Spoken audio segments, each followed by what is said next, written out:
broken markets. This is beyond 86 talk series. There's something they're calling old economics that does not work. The Secretary to the Treasury is always saying that is old economics. People are emulating the capitalist West.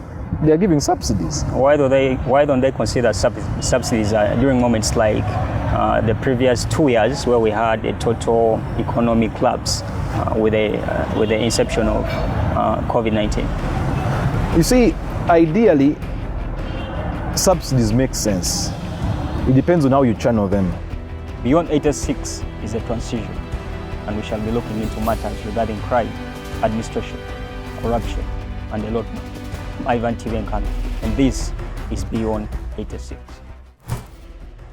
I'm Ivan Tivenkana, and this is Beyond 86 talk series.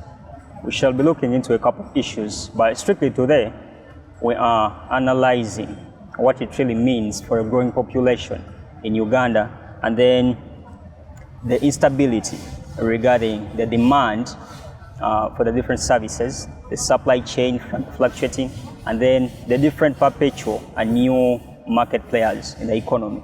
So the question is, where does the private sector and then the public sector really stand at this moment, especially when we think Ugandans are at a point of betrayal, especially regarding service delivery, then the increasing demand, the inefficiencies regarding the different individuals that relay these services to the commonest man. So when you look at the country where we are in a moment where you would reflect back on the inception of economic growth and then the transition to what we have today. Looking back into the 1980s, whereby we had economic mismanagement and then rampant inflation, which meant an erosion of the real income of the different individuals in the economy. So as per now, I think there is more of a relative analysis or understanding of the trend of issues regarding the money market, the financial markets, and then the individual players.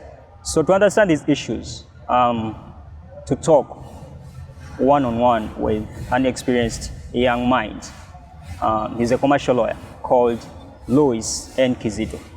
He's been prominent, especially to the people that know him. But today, I think we shall get to know the better side of who he really is and his understanding of the market dynamics. So, Louis, welcome to the show. Welcome, Ivan. What's up? I'm okay.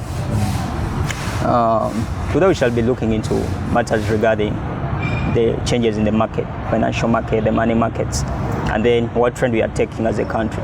We are looking at rising population, over 44 million Ugandans. If you can check around 1990, 1970s, we had 9.5 million Ugandans, which means there is a drastic change as far as demand and supply dynamics are concerned. So we'd like to understand, in your own perspective or perception, we'll take a look at the labor markets, the informal and then the formal sector. What does it really mean to survive in a country like Uganda, whereby we have what you would call an appetite, economic appetite in a country like Uganda?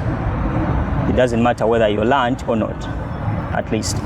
You see, the major problem the Ugandan economy, and I think majority of sub-Saharan Africa is facing, what you call an economic appetite, is a reaction to what started in the 80s. Okay. You see, when this government took over power in 86, Okay. at that time there were two contestations, geopolitical contestations. Russia and America, they were fighting. Okay. So at that time, Russia, what the former Soviet Union, was weakening, and the US ushered the world into what you would call a unipolar world. And see, unipolar chitegeza, the America yuka, you have one superpower, all the rest are followers. Kind of monopoly. Because and then we had two, and then we had one. That's why you saw yesterday Putin was saying that the unipolar world where the US leads and the rest of us follow is literally coming to one end. He had an interview yesterday, but what did that cause to the economy? Number one, they ushered in structural adjustment programs. Okay. The adverse effects of structural adjustment programs on a small economy like Uganda at the time meant that, one, government had to divest itself of certain things it was doing for its populations. For instance, if you look at Makerere University back in the day, they were all government students. and government will cater for everything. The services were not as good, but well, at least there were no private students before 1992. Okay. After 92, when government told them to cut down on government expenses, sell certain government enterprises, now we saw that government became an observer in the economy, literally. UTC was sold off. After commercializing almost everything. So everything is really commercialized now. Now what you have right now is an economy that has been abandoned to the market. The effects of that is that you will have very many people exploited. Okay. It's only of late that the government is realizing that, you know what, we should take back a few things in the economy that the IMF told us to privatize and divest itself of. Okay. What you see right now in the economy is a youthful population which is struggling to get jobs in the private market. The government, much as it's still the biggest employer, cannot employ the majority. The majority of Uganda. We have 44 million Ugandans. I don't think they can be assimilated into no, they the public cannot. sector. And you could personally attribute it to what the structured adjustment programs in the 80s, in the late 80s, when the government came in and they had to privatize quite a number of things. Yeah. To divest itself of quite a number of things. Now you don't even have commercial banks.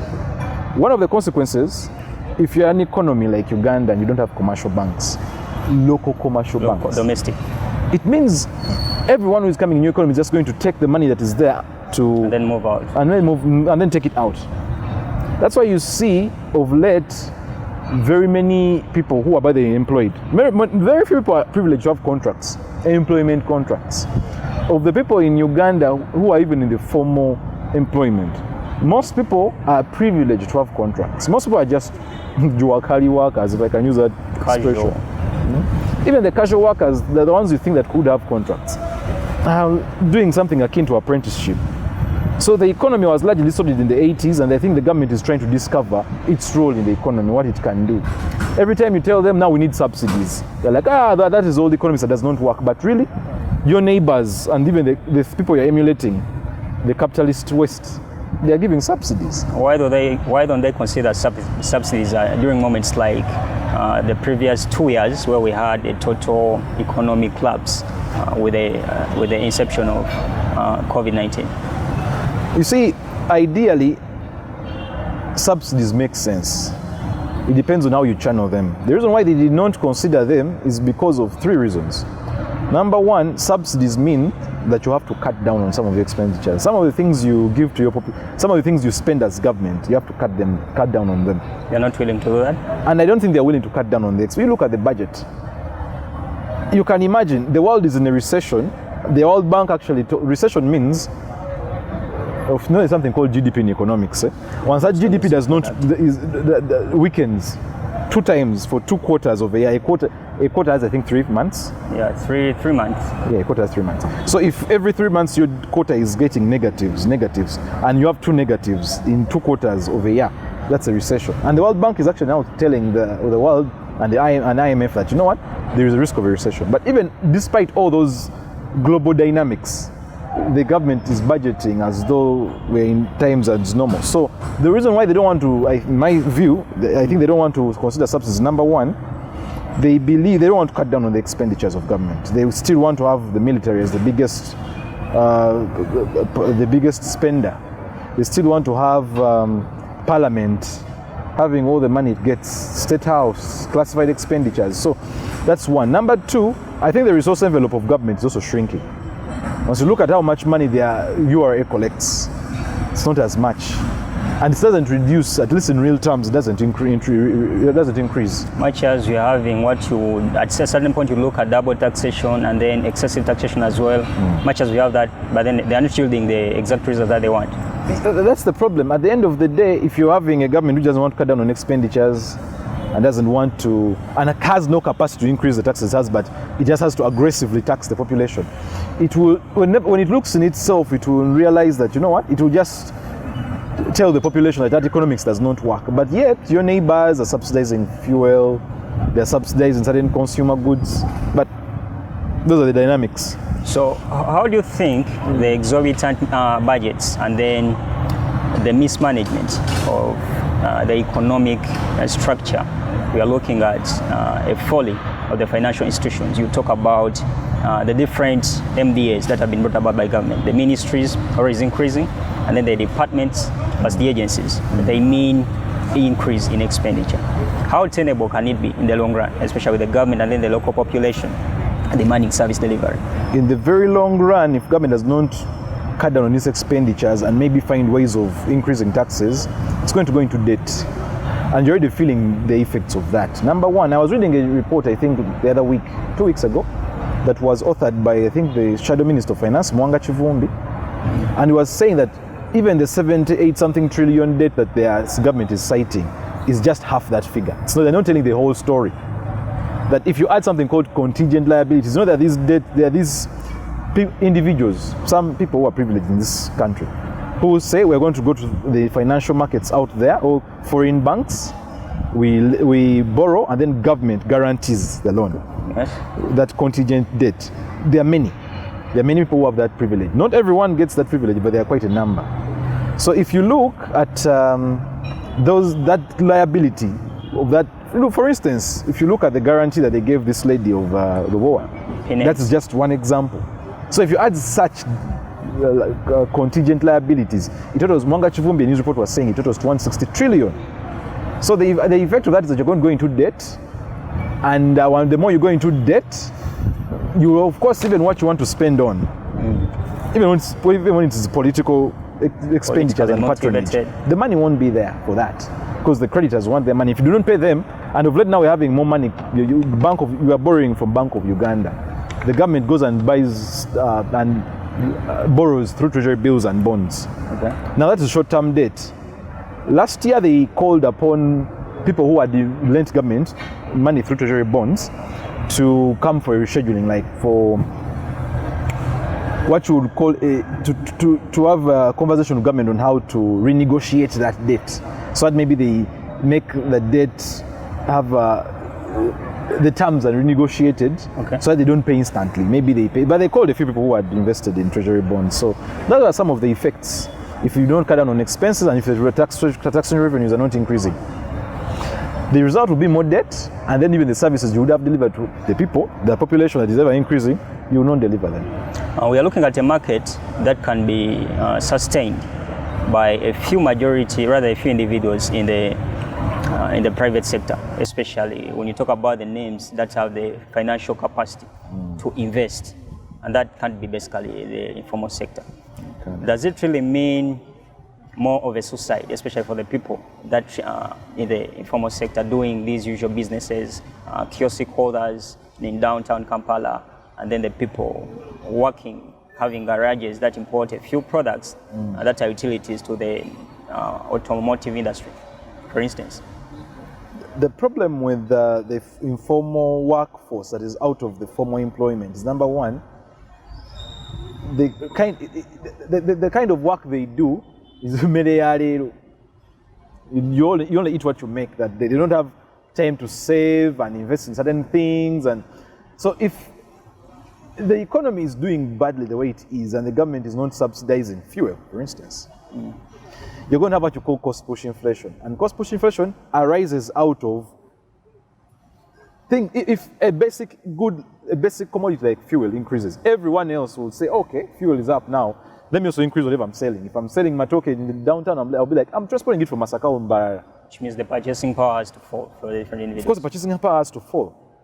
So what you're looking at right now is if government deliberately refuses to cut down, because now when you look at the budget, they still maintained the excise duty taxes on fuel.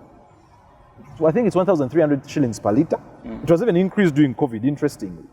But even despite these realities, we have a government which, in its view, it doesn't want to sacrifice for the population. It doesn't want to cut down on expenses, okay, so that it cuts down on the taxes. So what you see is that if fuel goes up, everyone in the informal sector who makes mereyairo in quotes will feel the pinch and will of course have to increase. Recently, I was shocked. I always buy stuff from wheat bread. I last bought a loaf of bread 2 weeks ago. 2 weeks ago. How much was it? 5,000. I went to the market yesterday, actually, afternoon, and it was 6,000. I'm like, what is going on? So I know people who are in retail business, they're selling the bread from people who are making it, maybe from these SMEs. And what the possible cause of that is, of course, people are saying that kind of inflation is coming from Russia. But there's a bigger story. I think we shall go into that. Imported inflation? It's a foreign inflation, which is true, but some of that can easily be remedied by government. They can choose to subsidize. There's something they're calling old economics that does not work. The Secretary to the Treasury is always saying that is old economics. If it's old economics, why are the people who are championing capitalism, why are they doing it? So the effects of... recently I saw the Federal Reserve, that's the US, considering a rise of its interest. What does it mean? It means once the US, of course now the US financial markets are the deepest market, that they set the signal that everyone else in the world follows. Even the Chinese, even the Americans, even the British, even the Indians. Now, for those of you who, once the US increases interest rates, the impact, it has three impacts. It has an impact. The impact will be felt in 3 dimensions, okay, to use that expression. Number one, those that are borrowing from financial institutions in Uganda. Remember, most financial institutions also borrow from somewhere. It means it will be more expensive for them to give you those loans. Already, the administrative costs of administering a loan in Uganda are high. Okay. So if where they are getting the money from is high, of course the interest rates, even in Uganda, will be over and above what our CBR rate here, the central bank rate. A rate beyond, we don't, very few banks follow that CBR rate. Most are way above it. Okay. You know, the central bank sets a CBR, an interest rate which banks are supposed to follow. But you find that if that CBR, like it's 6 right now, banks are lending at 18, 23%. But now the US is increasing interest rates. Number one, it means that, and the reason why they're even increasing interest rates is, you see, and let me even explain something that the mainstream media world over is not trying to bring out very clear. This inflation, the US is actually increasing interest rates as a reaction to the inflation they're facing. They're facing the biggest inflation rate they have seen in 40 years. Okay. But where did this inflation come from? You see, and that's one thing the BBC, CNN, even our local mainstream media don't want to explain. It is for 3 reasons. Well, the imported inflation we are experiencing today is a combination of 3 factors. Number one, you had money printed by advanced economies. Of course, the complicated term they use is quantitative easing. The UK, they're calling it monetary financing. Okay. But these guys were actually printing money. How did they do it? The Federal Reserve, which you have just asked in this question, okay, the Central Bank of the US, for them they call it the Federal Reserve, it went and bought certain assets, put it on its balance sheet, and then those assets, it bought those assets using freshly printed money. Why? Because the world was in the lockdown at that time. Okay. They wanted to raise money to give unemployment benefits to their populations. That's why you see the US passed something called the CARES Act. The UK, they had a fallow scheme, but where was this money coming from? The money was coming from, number one, freshly printed money, which they use a complicated term called quantitative easing. And you see that's a problem with economists and lawyers. They always confuse people with complicated terms. A small thing like printing money, they call it quantitative easing. Now, the inflation that is being experienced world over came from that. Okay. Number one, printing money. Number two, I said a combination of 3 factors. Number one, they printed money through something called quantitative easing. Number two, supply chains were disrupted world over. You see, when there was a lockdown, major producers of major goods like fuel didn't feel the need to increase or even sustain what they're producing at the time. So they cut down. Now you had so much money that these guys are printed, chasing fewer goods, which production has been cut. Then along the way, on the end of it all, you have a war in Ukraine, which reduces how much production can catch up with the printed money. So whatever inflation you are experiencing is a result of 3 factors. But of course, mainstream media world over will champion one cause, and that cause being Russia-Ukraine war. No, actually, prices are increasing way before Putin woke up in the morning to invade I read a Ukraine. certain report before that, and they had already pre-planned to readjust their exportation policy, especially when you talk about the oil and producing countries. But then let's bring it back a little bit on the domestic level. The central bank is considering printing its own currency, just like we see with Kenya, much as Kenya is being helped by one of the external companies, I think in the UK. What does it mean for the local market right here? Museveni opposed printing money in Uganda. I just don't know why, for some reason, they insisted and brought the money in. But this being Uganda, I don't want to be very academic and very impractical and theoretical. This being Uganda, and I'm told that the place that is where they're going to print this money is going to share a border with, is it State House or something in Entebbe? The effects are that if you're going to print the money here, and let me first look at it from their point of view. The technocrats will tell you that, you know, printing money is expensive. If you bring it home, it makes it cheaper. And there is something called, when you print money, government gets revenues called seigniorage. Okay. Seigniorage is the profit government makes from the difference between the cost of printing money and what it actually is in the market. That 1,000 shilling paper note you see, they don't print at 1,000 shillings, but it is 1,000 in the market. But they could spend 50 shillings to print that. Yes, to print. So you realize, but now the problem is I've not seen any Bank of Uganda report or a parliamentary report which details those revenues. But since printing money is very expensive, I can't put them to task and claim that the government was making profit from printing money. Because maybe that's why they even want to bring it here. But this being Uganda, you don't know. But we are looking at the utilities used in the money printing.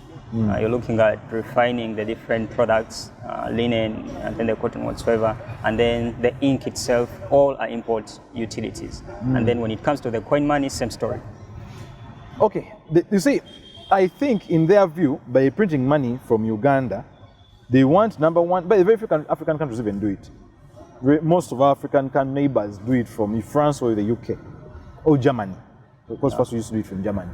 When they bring it here, their logic is we shall increase our seigniorage revenues. But again, if you're going to import everything, because Daily Monitor was reporting that, I think 2 weeks ago, that the cost of printing money went down. Not significantly, but slightly. On the international market? Or? Ugandan money, the cost of printing Ugandan money went down. And then we are looking at the currency. That's almost ineffective when it comes to international... Yeah, of course, no one wants your shillings. Because number one, what do you trade as a country? If you look, now, why would someone hold your shillings in the US? What would you need them for? They might keep them for 40 years and even never spend them. That is now the problem. Because the reason why people have hard currencies in their reserves is because they know that this currency is on demand, and in the event I want to trade in the US, I need dollars. If I go to the UK, I need pounds. If I'm going to China, I need renminbi. If I need to Japan, I need their yen. Now, your currency not having weight even on the African, even in the East African markets. Even Kenyans, you go to Sudan here, they will one prefer the dollar. Number two, at the very least, they will prefer the dollar, then the Kenya shilling. Then the Tanzania. Okay, the Ugandan shilling is somewhere, but it's not the top two choices. Because number one, there's a feeling that the currency is not strong enough. And like you have seen, the shilling has been, okay, it's a global phenomenon, it has been losing value against the dollar. Okay, let's first set for the break. But before that, just make sure when we come back for the second part, we shall be looking into the monopolistic approach of the different players in the financial market. We're talking about individuals that have brought their grievances into a perspective whereby they are the leaders in each and everything that you are looking at.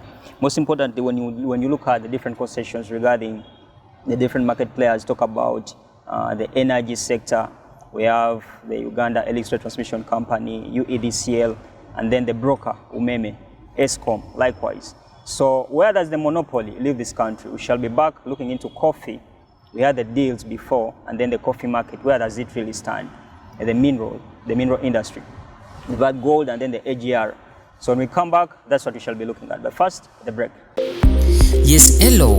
As the whole world is going digital, TMC brings you Gano Mazima, an online radio straight on your smartphone with easy access to sign up and log in, record your favorite show when it's live, and listen to your recorded shows during your free time. With a very easy to use navigation system designed for you, enjoy the new digital experience. Download now from the Google Play Store and the Apple Store. Gano Mazima, all day entertainment. Yes, welcome back.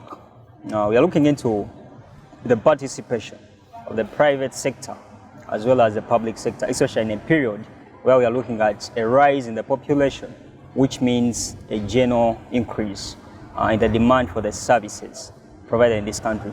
At the back of the pandemic, and then an economy that you would think is regressive. We're not looking at a potentially progressive market. So where exactly are we? We are continuing our conversation with Louis N. Namwanje. He's a commercial lawyer. So Louis, as we continue, let's take a look at the monopolistic nature of the market in Uganda. We're looking at the financial market with the monitors, the individuals that are responsible for monitoring and then regulating.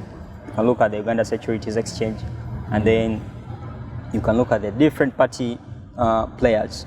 We talk about the Uganda Electricity Transmission Company, especially when it comes to the energy distribution and utilization in the country. And then at the same time, we are having the different industries, coffee, and then the frenzy that has been all over because of a monopolistic approach. Where exactly are we heading, especially with a certain group of individuals that believe they are responsible for running this country? You see, Uganda, when you look at the narrative that our politicians and the government officials, the narrative they drive is that we have a free market economy. But when you realistically actually critique that free market economy, you actually have monopolistic tendencies. These people utilize, they manipulate the free market economy to have a monopoly. Let me give you an example. You look at electricity, the energy sector players. Okay. You have like 4. You have Umeme, which we see. You have UEGCL, the generator. UEGCL, UETCL, and then I think one more. There is ESCOM, the South African. Okay, ESCOM, yeah, there's players who generate. Okay, those ones, ESCOM, those private contractors who have dams and they sell power to UEGCL. Now, you see when Umeme came here in 2005, there was a load shedding problem, and everyone realized it ultimately. But how did they become a monopoly over time? You see, they came and had a concession where a very unfair concession, and I don't know why people are not discussing this Umeme concession in detail, because if you look at the Umeme concession, it's not the only problem, but if it's part of the reason why we have a very high electricity tariff. Umeme negotiated a 20% return on every investment it makes in the sector. So you have, currently the unit is at 747 shillings.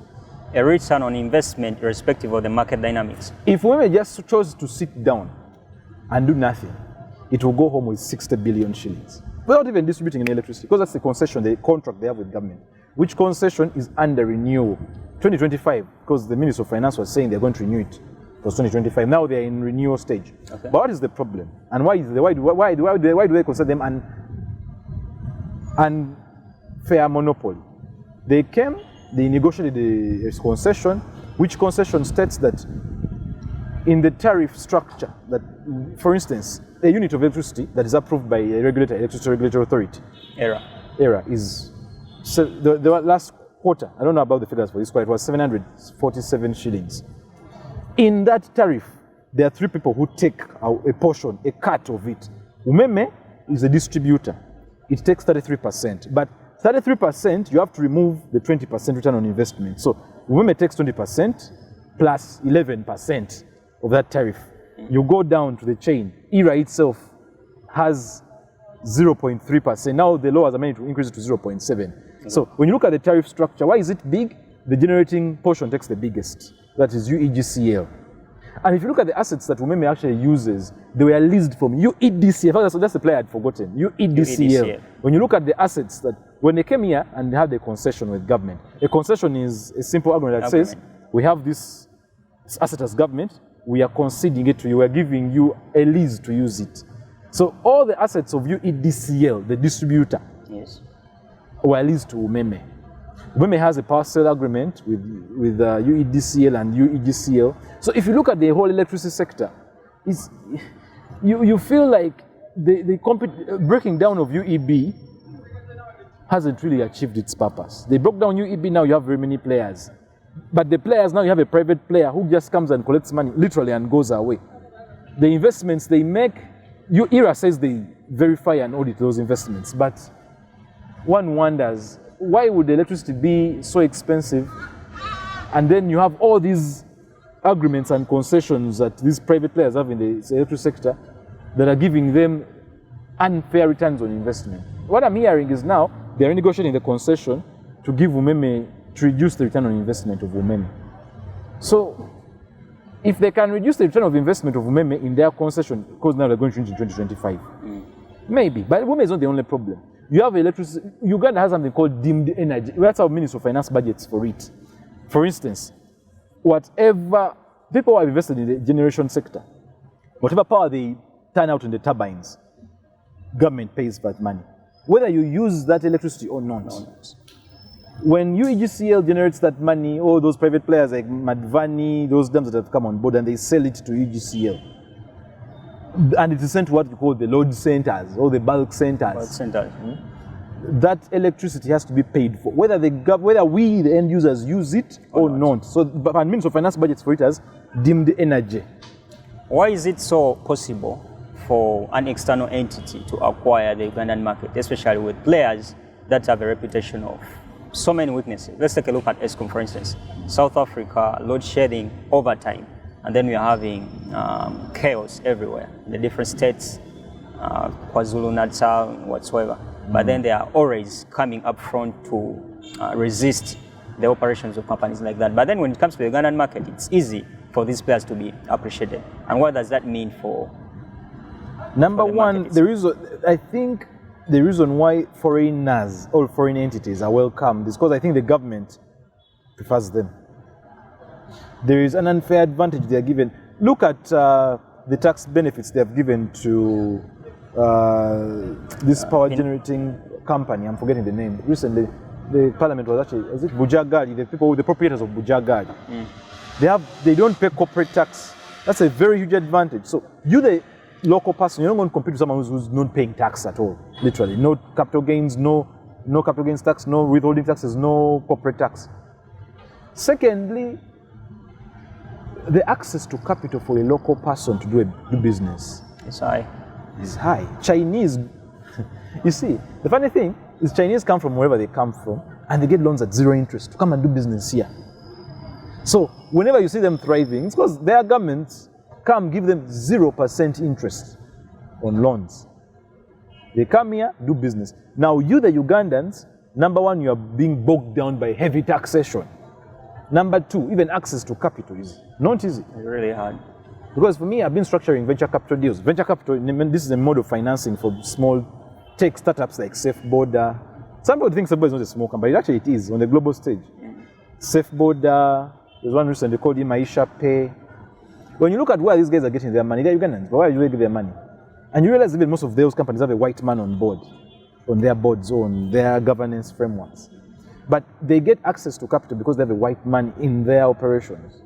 But they get it from outside Uganda.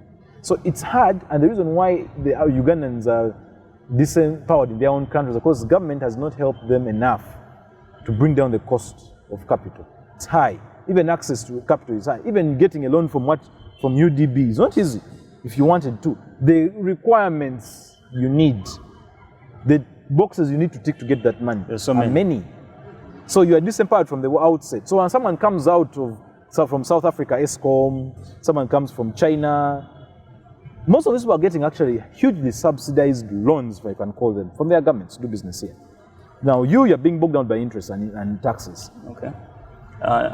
Before we go further, let's take a look at the different industries. Let's take a look at coffee.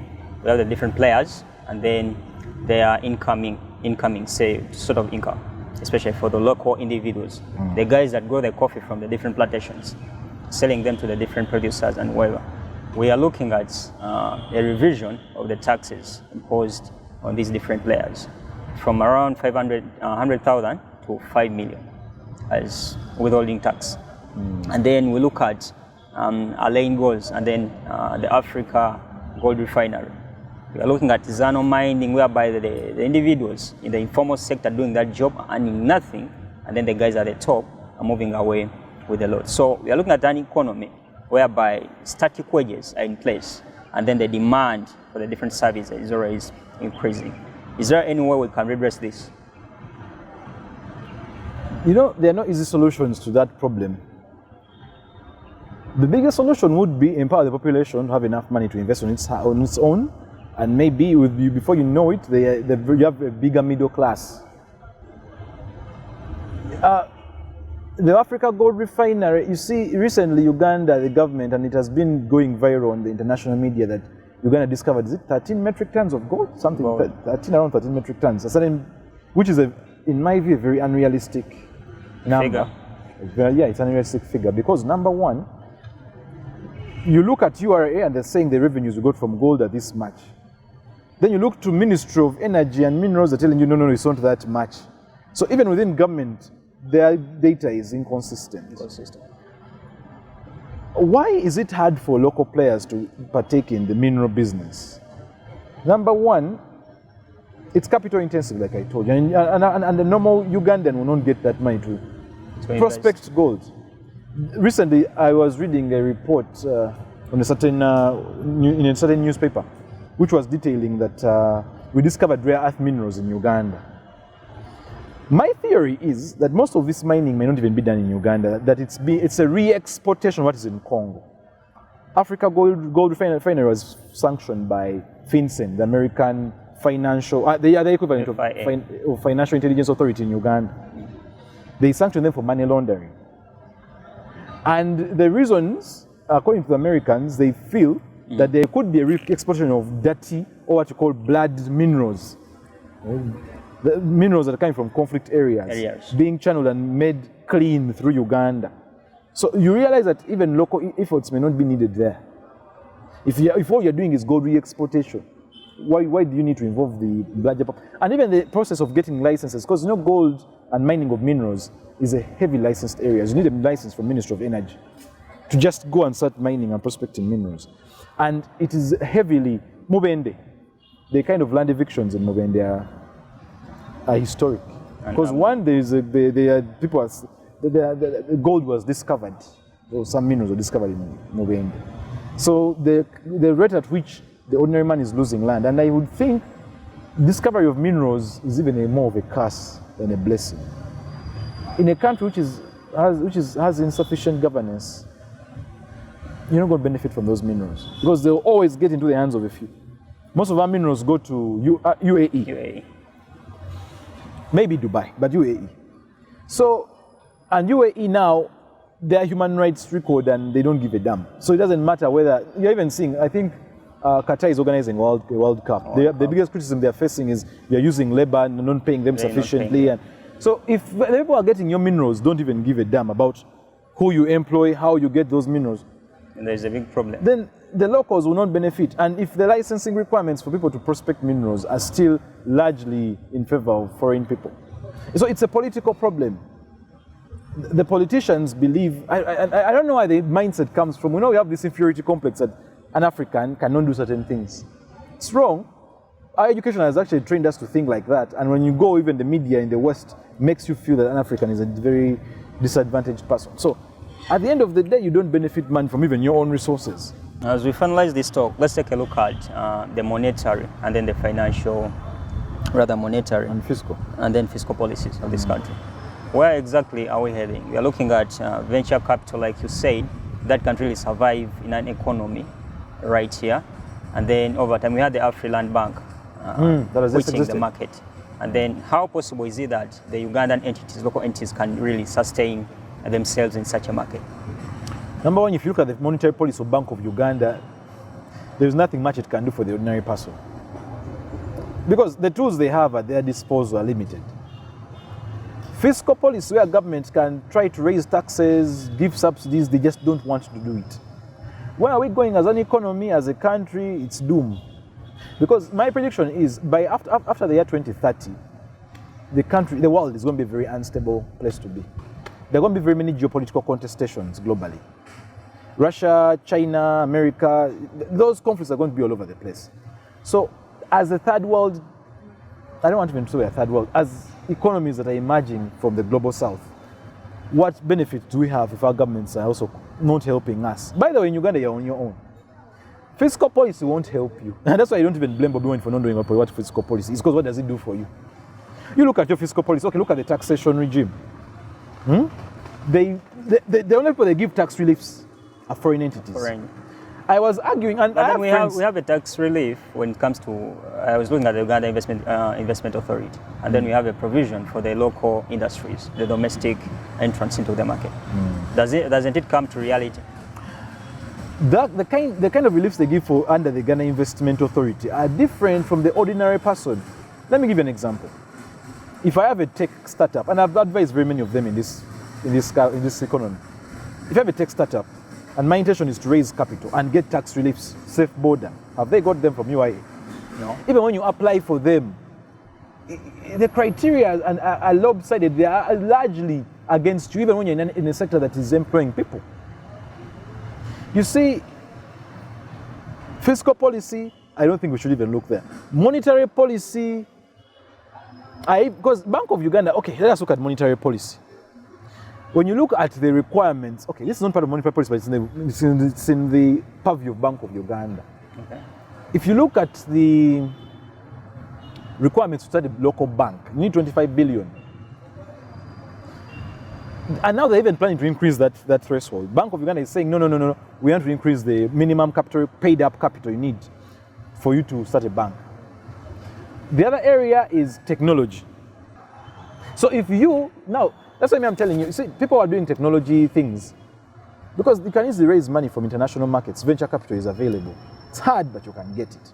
Safeboard is doing it, Cheaper Cash is doing it, Imaisha, they are doing it. In Sibuko, my friends in Sibuko are also getting a lot of money to do. So that's an area government should look into. But this is what I think they should do. Government should come up with a comprehensive seed enterprise investment scheme for small and medium-sized businesses. Okay. So they get reliefs. Not going to UIA, because UIA actually helps foreign people, by the big people. I should be in position, if I'm starting a business downtown in Kampala, to be in position to say, the electricity will be at a less cost. It's not enough for you to put free zones. There are free zones, there's a Free Zone Act, where if you have an innovative business, but that one is meant for export. For you to go and utilize a free zone area where you don't pay much on electricity, you don't pay taxes at all, you need to have something designed for export. Okay. So should we be looking at the different legislations regarding the financial markets, talk about the income tax, talk about the value-added tax as more of a misguidance other than a provident move to the growth of this economy? The laws, the financial-related or business-related laws that were passed last year, number one, there's the Electricity Act. It was amended. What's the problem with that is that, you see, those friends of mine who steal a lot of electricity should be aware. Because once they get you this time, you have to pay some money for the police and the resident state attorney now. Because back in the day when you're stealing electricity, it was just a simple fine. Now it's criminal. You steal electricity and they get you, the DPP will sanction a file and maybe a jail sentence or a fine. It will be a court process now. That's the highlight I can tell the Omuntu 1C. So if you're into the business of helping women increase its commercial losses or technical losses, you also end up in jail. If you're not connected, you will go to a jail somewhere. If you're connected, you will maybe pay resident state attorney somewhere. Your file will disappear, but you will have to incur a cost. If I look at the tax laws, the Income Tax Act, any guy who is, if you're earning rental income that is above 2.82 million, you have to file for income taxes, rental income tax, because anything above that is taxable. If you do not pay taxes and you are eager to know, the keyword is you are eager to know, because you can still be under the radar, no one knows about you. But if they get to know you'll pay a fine, an administrative cost, and a default administrative assessment. They'll give you an assessment. And then I'm looking at the 10% stock ownership, irrespective of who you are. 10% shareholding in companies. Hey, the beneficial ownership. That's for beneficial ownership. Yeah. That one, the Omuntu 1C may not really disturb him so much, because beneficial ownership is meant for this. Let me give you an example. MTN listed on the Securities Exchange. By the way, Ugandans should, that's the story for another day. MTN is on the Securities Exchange, but we don't even know who the real shareholders of MTN are, by the way. Exactly. All you know is, okay, after the IPO, an IPO is when they listed on USE for the first time. Primary market. When they were listing, we did not know, but now we know, because those people who bought, we have the information. The NSF now is the biggest shareholder in MTN. Okay. Yeah? But now, why does the beneficial owner come in for tax purposes? There's people who come here and incorporate companies, and they hide the identity of individuals behind companies. Let me give you an example. The biggest shareholder of MTN even today. Okay, my chance, now NSF is the biggest local shareholder, 11%, almost 11%. But MTN Mauritius International still owns 80% of that company. But now you do not know who are the shareholders of MTN Mauritius International. They will take you to Mauritius. You go to Mauritius, who is the biggest shareholder of MTN Mauritius? They'll take you to MTN Group. When you go to MTN Group, again, you'll find people who have nominee shares. You don't find real faces. Of course, Ramaphosa is the biggest owned shareholder in MTN, but they don't want to tell us that.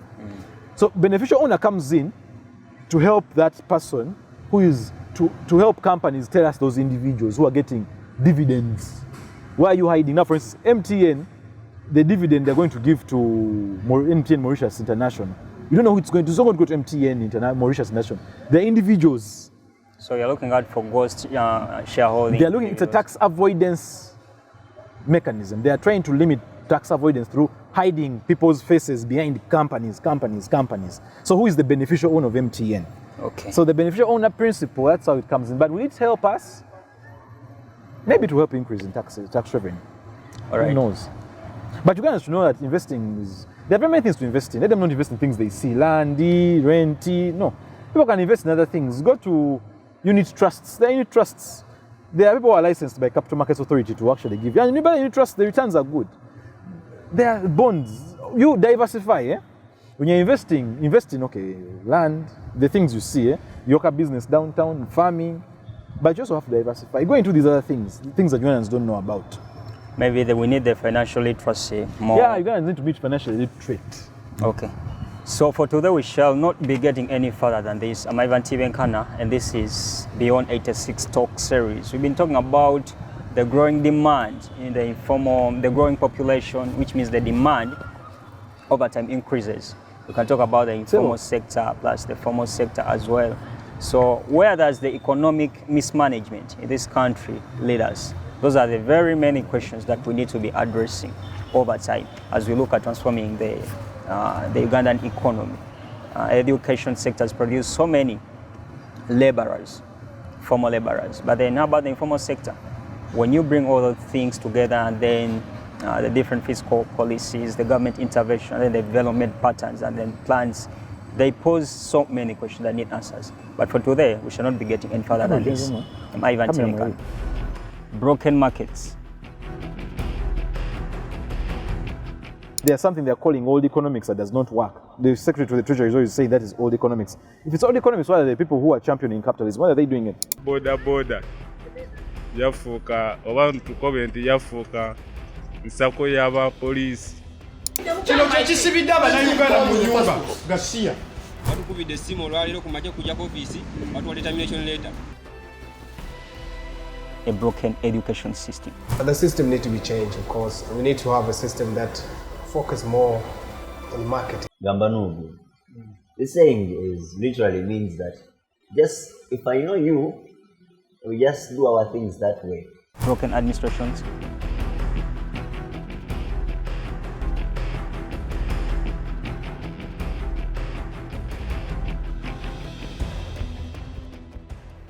Beyond 86 is a transition, and we shall be looking into matters regarding crime, administration, corruption, and a lot more. I'm Ivan Tibenkana, and this is Beyond 86.